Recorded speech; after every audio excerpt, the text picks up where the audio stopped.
আসসালামু আলাইকুম প্রিয় ফুটবল ফ্যান্স। ফুটবল দেশের আরও একটি ভিডিওতে আপনাকে স্বাগতম। 2026 ফিফা বিশ্বকাপের গ্রুপ পর্বে নিজেদের দ্বিতীয় ম্যাচে আজ উত্তর আমেরিকার দেশ হাইতির বিপক্ষে মাঠে নেমেছিল 5 বারের বিশ্ব চ্যাম্পিয়ন ব্রাজিল। এই ম্যাচটিতে অবশ্য হাইতিকে 3-0 গোলের ব্যবধানে পরাজিত করে মাঠ ছেড়েছে সেলেসাউরা। মূলত হাইতির সঙ্গের এই ম্যাচটিতে ব্রাজিলের হয়ে গোল করেছেন মাতিওস কুনহা 2টি ও ভিনিসিয়াস জুনিয়র 1টি।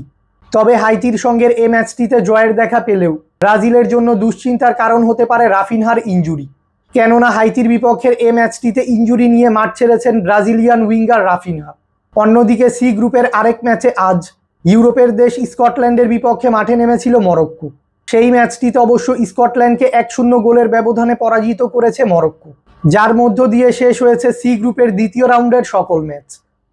চলুন এক নজরে দেখে নেই দ্বিতীয় রাউন্ড শেষে সি গ্রুপের পয়েন্টস টেবিলে কে কোথায় রয়েছে।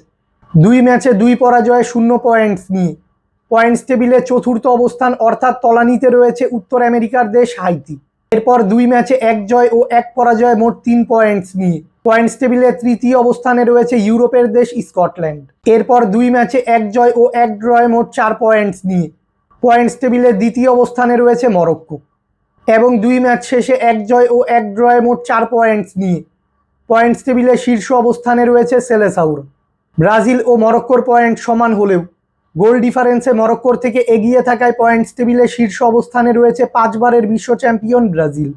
তবে সি গ্রুপের চ্যাম্পিয়ন দল হিসেবে রাউন্ড অফ 32তে ব্রাজিলকে কোয়ালিফাই করতে হলে আগামী ম্যাচে বড় ব্যবধানে জয় পেতে হবে ব্রাজিলকে, যেখানে 2026 ফিফা বিশ্বকাপের গ্রুপ পর্বে নিজেদের তৃতীয় ম্যাচে স্কটল্যান্ডের বিপক্ষে মাঠে নামবে 5 বারের বিশ্ব চ্যাম্পিয়ন ব্রাজিল। ব্রাজিল বনাম স্কটল্যান্ডের মধ্যকার এই ম্যাচটি খেলা হবে যুক্তরাষ্ট্রের মিয়ামির হার্ড রক স্টেডিয়ামে এবং এই ম্যাচটি অনুষ্ঠিত হবে বাংলাদেশ সময় অনুযায়ী আগামী 25 জুন বৃহস্পতিবার ভোর 4টায়।